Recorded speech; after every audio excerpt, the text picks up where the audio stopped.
तर नमस्कार मित्रांनो, आजचं जे आपलं लेक्चर असणार आहे, ठीक आहे. अकॅडमी बद्दल काही इंट्रोडक्शन आहे, काय ते द्यायची गरज नाही, कारण आता रेग्युलरली लेक्चर्स अपलोड होणार आहेत, ठीक आहे. याच्या आधी पण मॅथमॅटिक्सचं एक लेक्चर अपलोड झालेलं आहे, त्यामुळे मी तुमचं काही इंट्रोडक्शन देईल किंवा आपले काय बॅचेस आहेत त्या गोष्टी काय अनाऊन्स नाही करत बसणार. जस्ट सिम्पल ओव्हरव्ह्यू आहे, तर सगळ्यांनी लक्ष द्यायचं आहे, ठीक आहे. आपली जस्ट सुरुवात आहे यूट्यूबवरची. हळूहळू आपण पण ग्रो करणार आहे. ऑफलाईन सेंटरला आहेत आपल्याकडे मुलं, ठीक आहे, बट ऑनलाईन आता उतरण्याची सुरुवात केलेली आहे. सो बघा, टीचिंग तुम्हाला आवडलं तर नक्की व्हिजिट करा हेस्पेज अकॅडमी, ठीक आहे. आता बघू शकता, जो आजचा आपला टॉपिक असणार आहे तो कशाच्या संदर्भात आहे, तर जे आपण डिफेन्स ओरिएंटेड क्लासेस चालवतो, ठीक आहे, ज्याचं नाव आहे NDA, ठीक आहे. बऱ्याच लोकांना माहिती असेल किंवा बऱ्याच लोकांना माहिती नसेल. NDA जी आहे ना मित्रांनो, ती UPSCच्या अंडर कंडक्ट होत असते. तर कसं UPSCच्या अंडर कसं सर, तर आता बोर्डवर नीट लक्ष द्यायचं, शेवटपर्यंत टिकून राहायचं, ठीक आहे. जर मी मध्ये काही गोष्टींचे एक्झाम्पल दिले किंवा काही वेगवेगळ्या गोष्टी सांगितल्या तर नीट ऐका. कोणाला जर नोट्स काढू वाटल्या, कोणाला जर लिहू वाटलं नोटबुकमध्ये, तर नक्कीच लिहू शकता तुम्ही, ठीक आहे. पण सर्वात आधी लक्ष देऊन द्यायचं, मग काय जे रिटर्न काम असेल ते करायचं. आणि जर काही लिहायच्या गोष्टी असतील तर मी तुम्हाला सांगेल त्या लिहून घ्या, सर, ठीक आहे. सो बघू शकता आता की आपण जाणून घेणार आहे NDA एक्झाम बद्दल, ठीक आहे. NDA analysis. आता आजचा जो आपला अजेंडा असणार आहे, तर अजेंडा काय असतं? सगळ्यात पहिली गोष्ट, अजेंडा म्हणजे ज्या गोष्टींवर आपण पुढे डिस्कस करणार आहे पुढच्या लेक्चरमध्ये, त्या गोष्टी, ठीक आहे. तर त्या गोष्टी असणार आहे, सगळ्यात पहिली गोष्ट, व्हॉट इज NDA, ठीक आहे. NDA कोणती एक्झाम आहे, ठीक आहे, किंवा या एक्झामला कसं देता येतं, या एक्झामची प्रक्रिया काय आहे, ठीक आहे. या एक्झामसाठी तुमची इलिजिबिलिटी काय असली पाहिजे, ठीक आहे. त्यानंतर तुमचं एज काय असलं पाहिजे, तुमचं क्वालिफिकेशन काय असलं पाहिजे, तुम्ही डिग्री पास आउट पाहिजे का 10वी पास आउट पाहिजे का 12वी पास आउट पाहिजे का बालवाडीलाच देता येते, ठीक आहे. हे सगळ्या गोष्टी आपण बघणार आहे आजच्या लेक्चरमध्ये. तर सगळ्यात पहिला प्रश्न जो जनरली विचारला जाईलच, ऑब्व्हियसली, सर NDA काय. आता ग्रामीण भागातले जे विद्यार्थी असतात त्यांना ही गोष्ट माहित नसते. त्यांनी आतापर्यंत ऐकलेलं काय काय असतं रे? पोलीस भरती, ठीक आहे. त्यानंतर ऐकलेलं असतं त्यांनी MPSC, त्यानंतर ऐकलेलं असतं UPSC, आणि आत्ताचा ज्या गोष्टींचा सगळ्यात जास्त ट्रेंड चालू आहे ते म्हणजे काय? नीट. डॉक्टर बनायचंय सरांना, ठीक आहे, आणि IIT JEE, ठीक आहे. ह्या ज्या गोष्टी आहेत ह्या आता सध्या जास्त ट्रेंड मध्ये चालू आहेत. आणि ग्रामीण भागातल्या पोरांचा फोकस सगळ्यात जास्त असतो पोलीस भरतीवर, जे की तुम्ही कधी देता रे? 12th नंतर, ठीक आहे. आता ह्या गोष्टींवर तुमचा जास्त फोकस असतो, म्हणून आता आपण ग्रामीण भागातल्या पोरांना ही एक जी नवीन एक्झाम आहे ती पण सांगणार आहे की त्यामध्ये असतं काय, ती पण इंट्रोड्यूस करून देऊ की कोणत्या कोणत्या गोष्टी तुम्हाला त्यामध्ये शिकता येतील, ठीक आहे.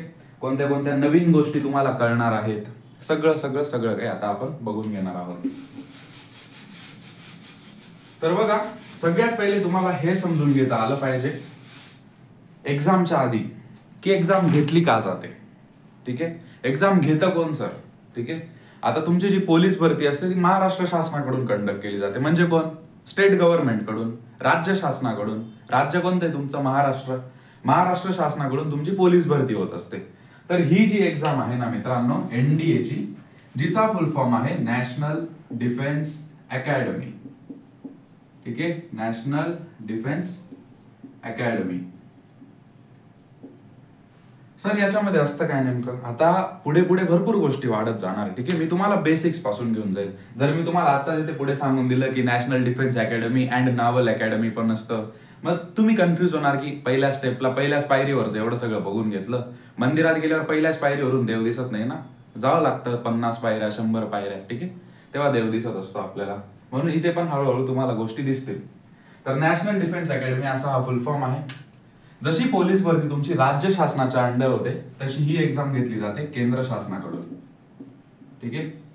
केंद्र शासन म्हणजे कोण? Central government. म्हणजे कोण? तुमचे मोदीजी, ठीक आहे. मोदीजी येतात का सर एक्झाम घ्यायला? नाही.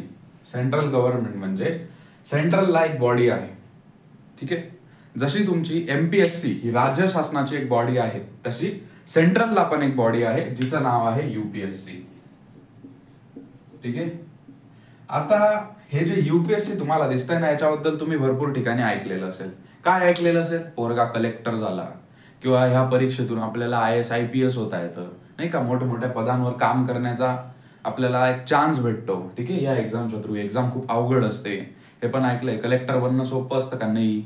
या सगळ्या गोष्टी आपण ऐकत आलेलो आहे लहानपणापासून. पण सगळ्यात पहिली गोष्ट तुम्ही ही लक्षात घेतली पाहिजे, UPSC ही एक परीक्षा नसून ही एक संस्था आहे मित्रांनो, ही एक ऑर्गनायझेशन आहे. ठीक आहे. बघा कसं ते सांगतो तुम्हाला. आता तुम्हाला कळून गेलं असेल आतापर्यंत की NDA म्हणजे तुमची नॅशनल डिफेन्स अकॅडमी. याचा सिलेबस काय, किती मार्काला काय, कधी प्रिपेअर होता येतं हे नंतर सांगेल मी. ठीक आहे, याच व्हिडिओमध्ये सांगेल, पण थोडंसं पुढे गेल्यावर. आधी तुम्ही हे जाणून घ्या की जी ऑर्गनायझेशन, जी संस्था या परीक्षेला कंडक्ट करते, या परीक्षा घेते, ती संस्था ऍक्च्युली आहे काय ते बघून घ्या. तर त्या संस्थेचं नाव तुम्हाला आत्ताच मी सांगितलं काय आहे, UPSC. तर त्या UPSC ला पण एक फुल फॉर्म आहे मित्रांनो. ठीक आहे, काय आहे? Union public service commission. Sir याचा मराठी अर्थ काय होतो? आम्हाला मराठीत पण सांगून द्या. शहरी भागातले काही मुलं असतील बघणारे, त्यांना कदाचित समजून जातं, काहींना समजत पण नाही. पण आमच्या ग्रामीण भागातल्या मुला मुलींना नीट सांगावं लागतं थोडंसं. तर याचा अर्थ होतो संघ लोकसेवा आयोग. ठीक आहे, हा त्याचा मराठी अर्थ आहे. आता हे जे union public service commission UPSC ही जी संस्था आहे, या संस्थेच्या अंडर बऱ्याच गोष्टी कंडक्ट होतात. ठीक आहे, जे तुम्ही लहानपणापासून ऐकत आलेले बघा, कलेक्टर, IAS IPS, ही ती परीक्षा असते. ठीक आहे, ती परीक्षा पण घेतली जाते याच तुमच्या UPSC च्या अंडर. समजलं? आता त्या परीक्षेचं नाव काय सर? ज्या परीक्षेमधून आपण IAS IPS बनतो त्या परीक्षेला पण नाव आहे. ठीक आहे, काय नाव आहे मग? सगळ्यात पहिलं म्हणजे याच एक्झामच्या अंडर कंडक्ट होणारी तुमची सिव्हिल सर्व्हिसेस.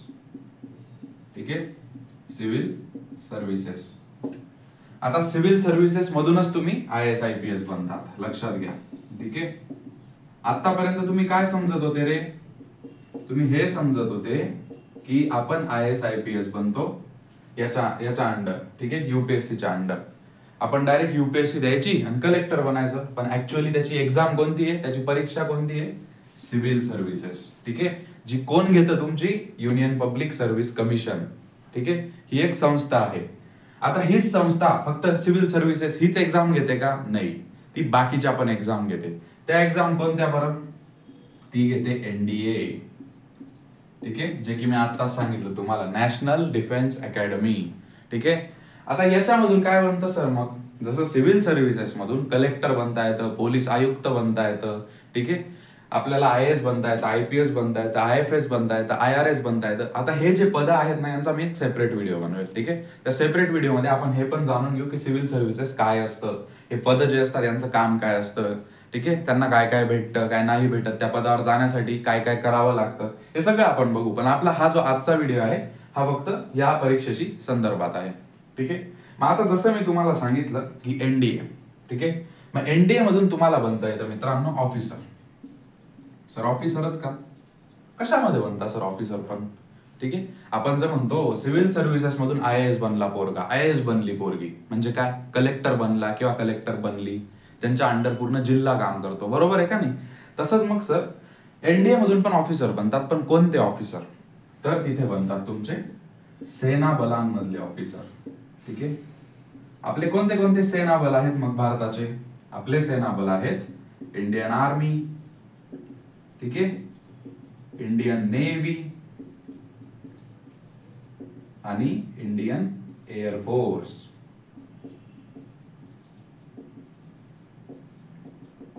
एअर फोर्स म्हणजे काय रे? भारतीय वायुसेना, भारतीय जलसेना आणि भारतीय थलसेना. ठीक आहे, हे जे लोक असतात, हे जे ऑफिसर्स असतात, ते या परीक्षेमधून होत असतात NDA च्या थ्रू. ठीक आहे, आता पुढे जे तुमचं काही असेल सर, त्याला वय किती लागतं, आपण काय पास आउट पाहिजे. ठीक आहे, कारण तुम्हाला खूप कमी गोष्टी माहिती असतात. काय? फक्त ऐकत आलेलो आहे IIT, JEE, NEET. ठीक आहे, सीईटी द्यायची, या परीक्षा त्या परीक्षा, पोलीस भरती, याच परीक्षांनी आपलं डोकं खराब करून टाकलंय. म्हणून तुम्ही अशा काही एक्झाम आत्तापासून शोधणं सुरू करा ज्याच्यामध्ये तुमचं भविष्य पण चांगलं आहे. ठीक आहे, आणि ज्याच्यामध्ये आत्तापर्यंत कॉम्पिटिशन कमी आहे. समजतंय का? आत्ता कॉम्पिटिशन कमी आहे. कॉम्पिटिशन कमी केव्हा होईल? जेव्हा जगाला किंवा भारतातल्या पोरांना किंवा तुमच्या महाराष्ट्रातल्या पोरांना ज्या परीक्षेबद्दल कमी माहिती असेल तिथे कॉम्पिटिशन कमी असेल. बरोबर आहे का नाही? लॉजिक लावा थोडंसं. जिथे एक्झाम बद्दल कमी माहिती असेल तिथे कॉम्पिटिशन कमी असेल. म्हणजे काय? कमी माहिती असेल तर पोरं फॉर्मच भरणार नाही. जितके कमी पोरं फॉर्म भरतील तितके सिलेक्शनचे चान्सेस जास्त होतील आणि तुम्ही परमनंट नोकरीमध्ये लागून जाणार, ऑफिसर पदावर. म्हणून थोडंसं लॉजिक वापरा. ठीक आहे, फक्त इकडे तिकडे अशा एक्झाम्स नाही शोधत राहायचे जिथे ऑलरेडी लाखो लोक कॉम्पिटिशन मध्ये आहेत. ठीक आहे, जागा कमी आहेत. बघा आता तुम्हाला ही गोष्ट तर कळून गेली की सर या परीक्षेमधून इंडियन आर्मीमध्ये ऑफिसर बनता येतं, ह्याच परीक्षेमधून इंडियन नेव्हीमध्ये ऑफिसर बनता येतं आणि ह्याच परीक्षेमधून इंडियन एअरफोर्समध्ये ऑफिसर बनता येतं. ठीक आहे, इथपर्यंत झाली गोष्ट क्लिअर? ठीक आहे, आता पुढे बघूयात. हे तर तुम्हाला समजून गेलं की एनडीएच्या अंडर काय काय आपण बनू शकतो. तर आता आपण हे बघूयात एनडीए ऍक्च्युली काय आहे. काय आहे म्हणजे सर आत्ताच तर सांगितलं तुम्ही, ऑफिसर बनवणारी परीक्षा. बरोबर, पण मग असंच बनून जाऊ का आपण ऑफिसर? हसता खेळता 10वीचे पेपर दिले, 60% पडले, एनडीएची परीक्षा दिली, बनून गेलो ऑफिसर. असं नाहीये ना. आजकाल 10वीचे टक्के बी 90च्या 95च्या वर आरामात जायला लागून गेले. ठीक आहे, ज्याला 9वीला 60 होते तो 10वीला 95 वर आहे. काय बोलावं आता. बघा, ठीक आहे, आता व्हॉट इज एनडीए? ठीक आहे, जसं की ऑलरेडी तुम्हाला सांगितलं नॅशनल डिफेन्स अकॅडमी. ठीक आहे, आता नॅशनल डिफेन्स अकॅडमीमधून तुम्हाला मी सांगितलं, काय सांगितलं की सर इंडियन आर्मीमध्ये ऑफिसर बनता येतं, इंडियन नेव्हीमध्ये, इंडियन एअरफोर्समध्ये. ठीक आहे, मग आता तुम्ही हे जाणून घ्या की कशा कशा गोष्टी तिथे असल्या पाहिजे तुमच्यामध्ये. ठीक आहे, सगळ्यात पहिली गोष्ट तुमचं क्वालिफिकेशन. ठीक आहे, आता तुमच्या बऱ्याच लोकांचा मनात प्रश्न पडला असेल सर याचा सिलेबस काय, नाही का? ते कधी जाणून घेता येईल माहिती का? जेव्हा तुम्हाला क्वालिफिकेशन समजेल, एज काय ते त्याच्यानंतर येते ना सिलेबस नावाची गोष्ट. आधीच थोडी येऊन लागणार आहे. आज सांगा सिलेबस माहिती करून घेतला, तुमचं वयच बसलं नाही मग, किंवा तुम्ही लहानच असले मग काय करणार आहे बरं? म्हणून आधी ह्या गोष्टी जाणून घेत चला. ठीक आहे, घाई नाही करायची. माझी एक गोष्ट बघा तुम्ही. ठीक आहे, मी स्वतः युपीएससीची प्रिलिम्स पास आउट आहे. ठीक आहे, म्हणून सांगतोय, एक्सपिरियन्स आहे आम्हाला त्या गोष्टींचा. ठीक आहे, ही जी तुम्ही युपीएससी करता ना सिव्हिल सर्व्हिसेसची प्रिलिम्स पास आहे मी स्वतः. म्हणून तुम्ही एक्सपिरियन्स जे लोक आहेत जे स्वतः एक्झाम देऊन आलेले त्यांच्या गोष्टी ऐकत चला थोड्याशा. ठीक आहे, मग आता एनडीए मध्ये क्वालिफिकेशन काय? ठीक आहे, म्हणजे शिक्षण किती पाहिजे? तर सगळ्यात पहिली गोष्ट तुम्ही एकतर 12th अपिअरिंग पाहिजे. ठीक आहे सर, 12th अपिअरिंग म्हणजे सांगतो, किंवा 12th पास्ड पाहिजे. ठीक आहे, 12th अपिअरिंग म्हणजे काय? तुम्ही 12वीला पाहिजे किंवा 12वी पास झालेले पाहिजे. सर 10वीला असलं तर नाही, सर 10वी पास आउट झालं तर नाही, सर 11वीला असलं तर नाही, सर 11वी पास आउट झालं तर नाही, सर 12वीला असलं तर यस, 12वी पास झालं तर यस. ठीक आहे सर, मग जर आम्ही 12वी पास झालो तर आम्ही जिंदगीचे पुढचे किती पण वर्ष देऊ शकतो काही परीक्षा? नाही, पण कुठेतरी लिमिट असेल ना. बरोबर आहे का नाही? आपण जर दिवसभर वचवच केली तर रात्री मार खातोस पप्पांच्या हाताचा. बरोबर आहे का नाही? म्हणजे कुठेतरी लिमिट सेट झालेली आपली. बरोबर आहे का नाही? बघा मग आता 12th अपिअरिंग असताना तुम्ही परीक्षा देऊ शकता, 12th पास झाल्यावर तुम्ही परीक्षा देऊ शकता, बट लिमिट काय? ठीक आहे, किती वयापर्यंत ही परीक्षा आम्ही देऊ शकतो? ठीक आहे, तर ऐकून घ्या माझी एक गोष्ट. जेव्हा तुमचं वय 16.5 ते 19.5 असेल तेव्हा हा पेपर तुम्ही देऊ शकतात. आता बऱ्याच लोकांना एक प्रश्न मनात सतवेल, काय माहिती का? सर तुम्ही म्हणताय ही परीक्षा आपण 12वीला देऊ शकतो किंवा 12वी पास झाल्यावर देऊ शकतो, पण प्रॅक्टिकल वे मध्ये जो पोरगा जी पोरगी 12वीला जाते ना सर ती 18 वर्षाची असते. 18 वर्षाची असते ना. मग सर हे कसं काय येऊ शकतं बरं? इथं लॉजिक लावा. मी जे पायावर लिहितोय ते ऐकूनच घ्यायचं का? लॉजिक लावा. सर तुम्ही म्हणताय 12वीला असताना हा पेपर आम्ही देऊ शकतो किंवा 12वी पास झाल्यावर आम्ही हा पेपर देऊ शकतो, मग हे 16.5 कसं काय येईल? 12वी वाल्यांचं वय तर 18 असतं सर. ठीक आहे, जास्तीत जास्त 17.5 असतं. 17.5 पण जर म्हटलं तर हे कसं काय सर 16.5 वर कसं काय? तर मी एक गोष्ट क्लिअर करून देतो तुम्हाला. फॉर एक्झाम्पल तुमची लहानपणी ऍडमिशन लवकर झालेलं असेल, बरोबर आहे का नाही? ऍडमिशन लवकर झालं म्हणजे काय? कमी वयात पुढे जाता तुम्ही. आता ऍडमिशन कमी वयात होणं म्हणजे काय? जेव्हा तुम्ही नर्सरी पासून होते ना, तेव्हाच तुमचं ऍडमिशन खूप कमी वयात. पोरांच्या 1 वर्ष 2 वर्ष, ठीक आहे, जे तुमच्या बरोबरीचे जन्माला आलेली मुलं होते त्यांच्याहून 2 वर्ष आधीच 1 वर्ष आधीच तुम्ही शाळेमध्ये जायला लागून गेले. म्हणून हे तुमचं दिलं गेलेलं आहे तिथे, ठीक आहे. म्हणजे तुम्ही कमी वयामध्येच त्या एजमध्ये पदार्पण करून घेता. आणि हे एज यासाठी दिलेलं आहे की तुम्ही ह्या एज पर्यंत ती एक्झाम देऊ शकता. तुम्ही जर 20चे होऊन गेले तर ती एक्झाम तुम्ही देऊ शकत नाही, ठीक आहे. ही गोष्ट लक्षात ठेवा. ती एक्झाम तुम्ही देऊ शकतात का? नाही, ठीक आहे. त्यांची पण एक लिमिट सेट आहे. सर मग आम्हाला भविष्यात सैन्य बलामध्ये अधिकारी व्हायचं असेल, जसं की भारतीय नौसेनामध्ये, भारतीय वायुसेनामध्ये, भारतीय थलसेनामध्ये आम्हाला जर अधिकारी व्हायचं असेल, सर मग आमच्याकडे फक्त एवढ्याच वयाची संधी का? 19.5. जर मी 21 वर्षाचा असेल, जर मी 22 वर्षाची असेल, तर मग आम्हाला संधी नाही का? आहे संधी. ते पण मी पुढे सांगेल, ठीक आहे. पण आत्तापुरता ज्यांचं वय एवढं आहे ना, त्यांनी नीट लक्ष द्या. हे क्लिअर झाल्यावर मी याच्या पण पुढे जाईल, ठीक आहे. 20 वर्ष 21 वर्ष 22 वर्ष 23 24 तिथं पण जाईल मी. हे बघून घ्या, ठीक आहे. आता इथपर्यंत तर तुम्हाला समजून गेलं की 16.5 ते 19.5 एवढं तुमचं वय असलं पाहिजे. पण मग याच्यामध्ये एक गोष्ट लक्षात देण्यासारखी अशी आहे की तुमची जी बर्थ डेट असते ना, ज्याला बोलतात जन्मतारीख, ठीक आहे, ती जन्मतारीख पण मॅटर करते. जन्मतारीख म्हणजे काय? आता फॉर एक्झाम्पल एनडीए अशी अनाऊन्स करून देईल, बघा रे, की 1 जानेवारी, ठीक आहे, 1 जानेवारी 2000 फॉर एक्झाम्पल आपण पकडू 2001, ठीक आहे. याच्या आधी जर तुमचा जन्म झालेला असेल तर तुम्ही परीक्षेला बसू शकत नाही. म्हणजे काय? एखादा पोरगा 1 जानेवारी 2000 साली जर जन्माला आलेला तो बसू शकतो का? प्रॅक्टिकल वे मध्ये आता जो व्हिडिओ रेकॉर्ड होतोय ना, आजची तारीख आहे काय आहे? 20 ऑगस्ट 2025, वार आहे बुधवार. मग आज जे हा व्हिडिओ रेकॉर्ड होतोय तर आजसाठी पुढचा अटेम्प्ट कधी येतोय? सप्टेंबर मध्ये. ते पण सांगेल मी तुम्हाला अटेम्प्ट कधी कसे असतात, ठीक आहे. लक्ष द्या. आता मी जर एक्झाम्पल तुम्हाला हे देऊन सांगितलं तर काय म्हणतात रे ते?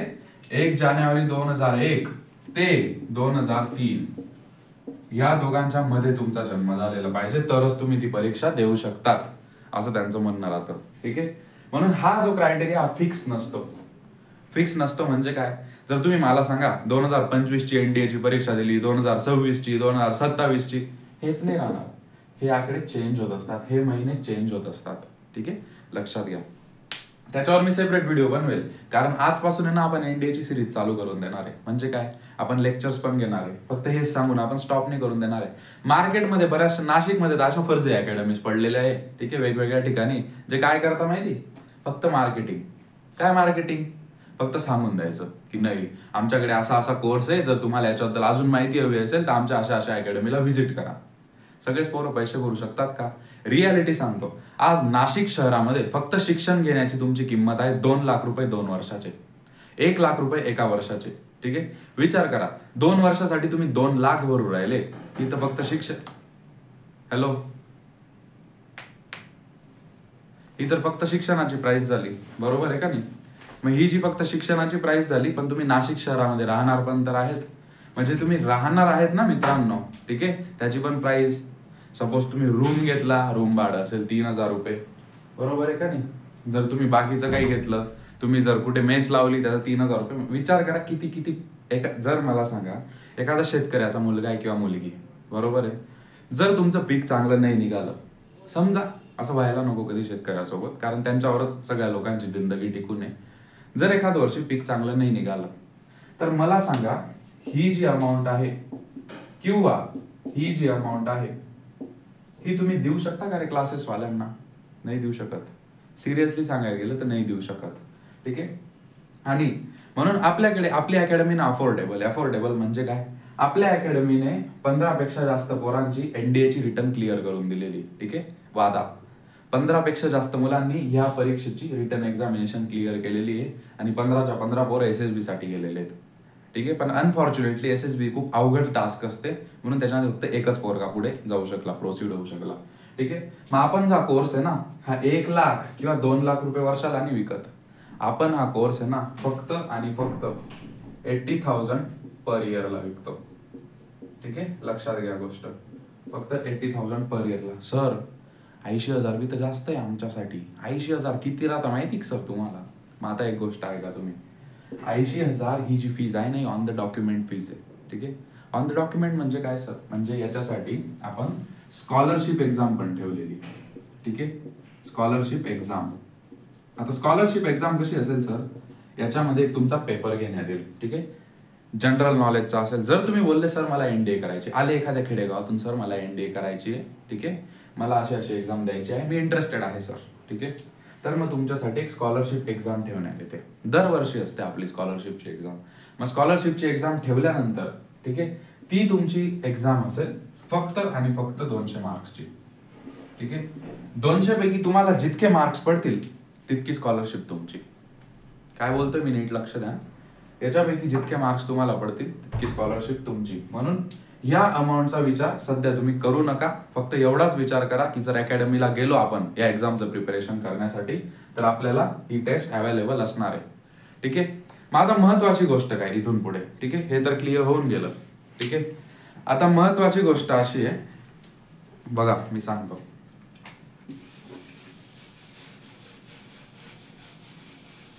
सर तुम्ही हे जे सांगू राहिले, आम्ही घरी राहून पण तयारी करू शकतो का? ठीक आहे. जर आम्हाला ऑनलाईन करायचं असेल तर आम्ही घरी राहून पण करू शकतो का? हो, करू शकता. पण माझी एक गोष्ट ध्यानात ठेवा. ठीक आहे. जर तुम्हाला सेल्फ स्टडी करायचा असेल स्वतः, तुम्ही जर बोलले सर मला क्लासेसची गरज नाही, ठीक आहे, किंवा मला कोणत्या टीचिंगची गरज नाहीये, मी एकटी किंवा मी एकटा अभ्यास करू शकतो, करा तुम्ही, काही म्हणणं नाही. पण माझी एक गोष्ट तुम्ही आधी ऐकून घ्या. तुम्हाला जर एनडीएची तयारी करायची असेल तर मिनिमम 6 महिने शिक्षकांकडून शिकावं लागेल. मिनिमम, कमीत कमी 6 महिने शिक्षकांकडून शिकावं लागणारच आहे तुम्हाला. भले याच्यानंतर तुम्ही क्लास बंद करून द्या, काहीच म्हणणं नाही, भले याच्यानंतर क्लास बंद करून द्या, पण एवढे दिवस 6 महिने तुम्हाला शिकावंच लागेल. ठीक आहे. हे जर तुम्ही केलं नाही तर मित्रांनो दुःख नका वाटून घेऊ, पण तुमचे सिलेक्शनचे चान्सेस कुठंच नाही आहेत. कारण या एक्झाम मध्ये स्टडी सोडून काही गोष्टी अशा पण आहे, काही कन्सेप्ट अशा पण आहे ज्या टीचरांशिवाय सॉल्व्ह नाही होत कधीच. ठीक आहे. माझा कोर्स घ्यायचा, माझ्या अकॅडमीला यायचं, या दुसरीकडे जायचं, जा, काहीच म्हणणं नाही. ठीक आहे. आता बघा, एवढे तर तुम्हाला अकॅडमी करावी लागणार आहे. मग आता पुढे ही गोष्ट लक्षात घ्या की सर आता अकॅडमी तर करावी लागेल, ही गोष्ट तर समजून गेलेली. ऑनलाईन करू शकतो का? हो, करू शकतात. ठीक आहे. ऑनलाईन करू शकतात तुम्ही. मग ऑनलाईन जर करू शकत असले तर तुम्हाला एक गोष्ट लक्षात घ्यावी लागेल की संपूर्णतः ऑनलाईन नाही चालणार, कारण याच्यामध्ये वेगवेगळे फेजेस आहेत. ठीक आहे. फेजेस कसे बघा. आता फेजेस असे असतील मित्रांनो, एनडीए ही जी परीक्षा आहे याच्यामध्ये सगळ्यात पहिले कंडक्ट होते तुमची रिटन एक्झामिनेशन. ठीक आहे. रिटन एक्झामिनेशन तुमची कंडक्ट होत असते. रिटन एक्झामिनेशन मध्ये जेव्हा तुम्ही क्वालिफाय होणार किंवा ही एक्झाम तुम्ही जेव्हा, आता ती किती मार्काची असते, त्याचा सिलेबस काय असतो, किती मार्क पाडले तर आम्ही पास होऊ, ठीक आहे, हे सगळं पुढे सांगेल. आधी इकडे लक्ष देऊन घ्या. रिटन एक्झामिनेशन असते, त्यानंतर पुढे जाऊन असतो तुमचा इंटरव्ह्यू, ज्याला बोललं जातं एसएसबी इंटरव्ह्यू. ठीक आहे. आता एसएसबी इंटरव्ह्यू झाल्यानंतर ऑफिसर बनवणार आहे, हसता हसता थोडी बनवून देतील, काहीतरी करावं लागेल. ठीक आहे. Medical exam. ठीक आहे. मेडिकल एक्झाम नंतर असते तुमची फिजिकल चाचणी, शारीरिक चाचणी ज्याला बोलत असतो आपण, फिजिकल एक्झाम, आणि त्यानंतर लागते तुमची फायनल मेरिट लिस्ट. ठीक आहे. Final merit list. मग याच्यामधून तुमचा नंबर तुम्ही झालेले आहेत का नाही ते तुम्हाला समजतं. ही पूर्ण प्रोसिजर असते. म्हणजे इथून सुरुवात होते ऍज अ स्टुडंट. ठीक आहे. ऍज अ स्टुडंट इथं सुरुवात होते आणि इथं तुमचा शेवट होतो ऍज अ ऑफिसर. ठीक आहे. इथपर्यंत क्लिअर झालंय? ठीक आहे. आता हे तर तुम्हाला समजून गेलं. आता आपण आपल्या गोष्टीवर वापस येऊ, ते म्हणजे क्वालिफिकेशन. ठीक आहे. अजून 5-1 मिनिट चालेल व्हिडिओ बघू. बघा, आता गोष्ट येते क्वालिफिकेशन. क्वालिफिकेशन जे मी तुम्हाला सांगितलं काय, 12th अपिअरिंग पाहिजे किंवा 12th पास पाहिजे तुम्ही. दुसरी महत्वाची गोष्ट एज पण सांगितलं मी. ठीक आहे. आता तुम्ही हे जाणून घ्या की सर तुम्ही क्वालिफिकेशन सांगितलं, तुम्ही एज सांगितलं, त्याच्यामध्ये हाईट पण असेल. ठीक आहे. बरोबर आहे का नाही? मुलींची किती हाईट, त्यानंतर मुलांची किती हाईट, वजन किती, या सगळ्या गोष्टी असतात. मी या गोष्टींवर सेपरेट व्हिडिओज बनवणार आहे. ठीक आहे. तुम्हाला शॉर्ट्स बनवून देईल वाटल्यास तर, युट्यूब शॉर्ट्स. त्यामध्ये आपण सेपरेटली सांगू सगळं. आता फक्त एक्झाम बद्दल डिस्कस करून घेऊ. ठीक आहे, बघा आता यामध्ये रिटन एक्झामिनेशन जी असेल त्यामध्ये मित्रांनो तुमचे होत असतात 2 पेपर. ठीक आहे, 2 पेपर्स घेतले जातात. ते 2 पेपर्स कोणते असतात बघा. सगळ्यात पहिला असतो मॅथेमॅटिक्स म्हणजेच तुमचा गणित, आणि दुसरा तुमचा पेपर असतो गॅट. सर हे काय? आम्ही तर आजपर्यंत ऐकत आलो विज्ञान, भूगोल, इतिहास, नागरिकशास्त्र, समाजशास्त्र, मराठी, इंग्लिश, हिंदी. हे गॅट काय आलं नवीन? जे लोक 12वीला आहेत किंवा 12वी पास आउट असतील ना त्यांच्यासाठी हा शब्द विशेष नको. जरा शब्द खूप विशेष वाटत असेल ना तर मग अभ्यास थोडं जास्त करण्याची गरज आहे तुम्हाला. त्याचा पण फुल फॉर्म आहे जनरल ॲबिलिटी टेस्ट. ठीक आहे, जनरल ॲबिलिटी टेस्ट म्हणजेच तुमचा गॅट. जे तुमचे विषय मी आता सांगितले ना ते ह्यामध्ये येतात, ह्या पेपरमध्ये. ठीक आहे, हे दोघं पेपर आहेत. ठीक आहे, हे 2 पेपर घेतले जातात तुमचे. ठीक आहे, लक्षात घ्या. मग हा जो पेपर आहे ना तुमचा गॅट, यामध्ये तुमचे वेगवेगळे विषय असतात. तर आपण 2 मिनिट आता मॅथेमॅटिक्स डिस्कस करून घेऊ आणि 2 मिनिट गॅटला डिस्कस करू. बघा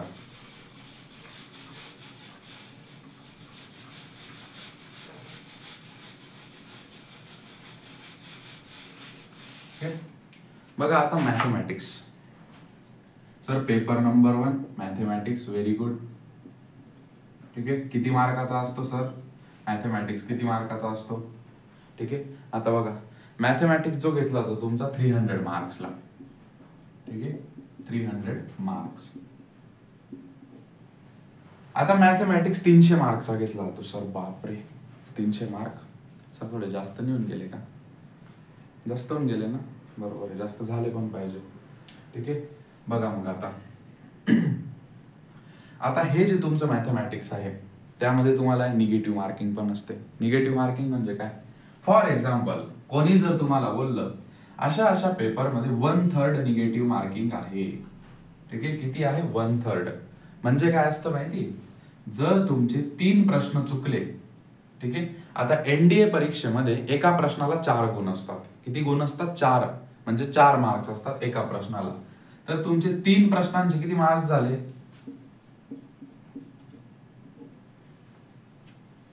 किती मार्क्स झाले? 12 मार्क्स. ठीक आहे, हे जे तुमचे 12 मार्क्स झाले ना, जर तुमचे 3 प्रश्न चुकले तर तुमचे 12 मार्क्स तर कट होणारच आहे. प्लस हा जो तुमचा एक प्रश्न आहे ना त्याचे पण मार्क्स जे 4 असतील ते पण 4 नसून 0 होऊन जातील. ठीक आहे, याला बोलले जाते निगेटिव्ह मार्किंग. ठीक आहे, म्हणजे जर तुमचे 3 प्रश्न चुकले तर एका प्रश्नाचे पण मार्क्स कट होतात तिथे. ठीक आहे, म्हणजे तुम्ही 3 प्रश्नांसोबत एका प्रश्नाचं पण नुकसान करून घेतलं. म्हणून हा पेपर जो असतो तो निगेटिव्ह मार्किंग साठी असतो, कारण इथे सगळे प्रश्न सोडवता नाही येत. ठीक आहे, जर तुम्हाला 100 प्रश्न दिलेले असतील तर 100च्या 100 तुम्ही सोडवू नाही शकत. का? कारण जे जे चुकतील निगेटिव्ह मार्किंग बसेल. म्हणून हुशारी या गोष्टींमध्ये असते की जे प्रश्न येत आहे सगळ्यात आधी ते सोडवायचे, त्यानंतर जे तुम्हाला समजतायत किंवा जे तुम्हाला उमजतायत ते नंतर, आणि काही काही प्रश्न सोडावे पण लागतात. त्यावर वेगळे सेशन आपण घेऊच. जेव्हा स्टडी सुरू होईल आपल्या लेक्चरमध्ये वेगवेगळ्या विषयांचा तेव्हा समजेल तुम्हाला ते. ती तुम्ही काहीच काळजी नका करू. तुमचं ईच अँड एव्हरी असं समजा तुम्ही ना आमच्याकडे आलेले डायरेक्ट 0 पासून. ठीक आहे, 0 पासून आम्ही तुम्हाला डायरेक्ट हिरो बनवून देऊ. ठीक आहे, ही गॅरंटी माझी. 0 या हिरो बनवून देतो. ठीक आहे, या परीक्षेमध्ये. ते माझ्यावर सोडा. हे जर तुम्हाला अवघड वाटत असेल ना ऐकण्यावर, असे या आणि असे बाहेर जा. ठीक आहे, सिंपल लॉजिक आहे. आता हे तर तुम्हाला समजून गेलं 1/3 निगेटिव्ह मार्किंग. सर त्याचा सिलेबस काय असेल? तर त्यामध्ये तुम्हाला 10वीचं मॅथेमॅटिक्स चांगलं करावं लागेल, 11वीचं मॅथेमॅटिक्स चांगलं करावं लागेल, आणि जसं मी तुम्हाला आधी बोललो 12वी पाहिजे तुम्ही किंवा 12वी पास आउट झालेले पाहिजे. त्यामुळे ऑब्व्हियसली 12वीचं पण मॅथेमॅटिक्स आलं पाहिजे का नाही? मग 10वी, 11वी, 12वी या तिघांचं मॅथेमॅटिक्स चांगल्या प्रकारे सॉल्व्ह करायचं, तेव्हा तुम्ही हा पेपर पार करू शकतात. आता दुसरा पेपर जो असतो तो असतो गॅट, जसं मी तुम्हाला सांगितलं. ठीक आहे, जनरल ॲबिलिटी टेस्ट. बघा मग जनरल ॲबिलिटी टेस्ट. आता यामध्ये काय असतं रे जनरल ॲबिलिटी टेस्ट मध्ये? तुमचा जो गॅटचा पेपर असतो याच्यामध्ये विषय असतात वेगवेगळे. काय? हिस्ट्री, बरोबर आहे का नाही? त्यानंतर जॉग्राफी, त्यानंतर तुमचा येतो फिजिक्स, ठीक आहे. त्यानंतर तुमचा येतो केमिस्ट्री, त्यानंतर तुमचा येतो बायोलॉजी, त्यानंतर तुमचा पुढचा सब्जेक्ट येतो इंग्लिश. ठीक आहे. आणि तुम्हाला थोडंफार चालू घडामोडी पण करून घ्याव्या लागतात, ज्याला बोललं जातं करंट अफेअर्स. करंट अफेअर्स म्हणजे काय, कोणाचं कोणाशी चालू आहे असं का, कोण कोणत्या कट्ट्यावर बसले, कोण कोणाला मेसेज करत आहे. अफेअर्स ते अफेअर्स वेगळे, ते करंट अफेअर्स वेगळे. हे करंट अफेअर्स म्हणजे चालू घडामोडी. ठीक आहे, लक्षात घ्या, चालू घडामोडी. आता हे सगळं तुम्हाला शिकवलं जाणार आहे बरं का, ते टेन्शन नका घेऊ. सगळं तुमचं कव्हर करून घेण्यात येईल. आता ह्या गोष्टींचा स्टडी तुम्हाला गॅट मध्ये, बापरे सर लईच आहे नाही का, काहीच नाहीये, लोड नका घेऊ, हे सगळं कव्हर होऊन जातं. ठीक आहे, हे सगळं जर तुम्ही कव्हर करून घेतलं आणि टेन्शन घ्यायचं कामच नाही डायरेक्ट कुठेच. ठीक आहे, असे विषय असतात. मग आता हा जो पेपर असतो ना गॅटचा, हा गॅटचा तुमचा पेपर असतो मित्रांनो 600 मार्क्सचा. बापरे सर, ही एक्झाम तर आमचा जीव घेऊन मानेल. नाही असं काही नाही, 600 मार्क्सचा. ठीक आहे, मग 600 पैकी किती पाडायचे सर, 300 पैकी किती पाडायचे. तुम्ही असं गृहीत धरून चला, या मॅथच्या पेपर मध्ये ना फक्त 60 किंवा 60 पेक्षा जास्त एवढेच मार्क्स आणायचे, बस. टेन्शन घ्यायचंच काम नाहीये. आणि याच्यामध्ये सर, याच्यामध्ये आणायचे आपल्याला असं गृहीत धरून चला 350च्या पुढे. सर मग सोपं आहे ना, सोपं आहे ना, पुढे कळेल सगळं. ठीक आहे, 350च्या पुढे.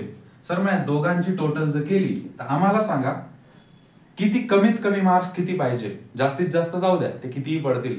ठीक आहे, कमीत कमी मार्क्स किती पाहिजे तर तुम्हाला या गोष्टी जमतील किंवा तुम्ही रिटर्न एक्झामिनेशन पास आउट करणार. तर तुमचे मार्क्स पाहिजे 400 पेक्षा जास्त.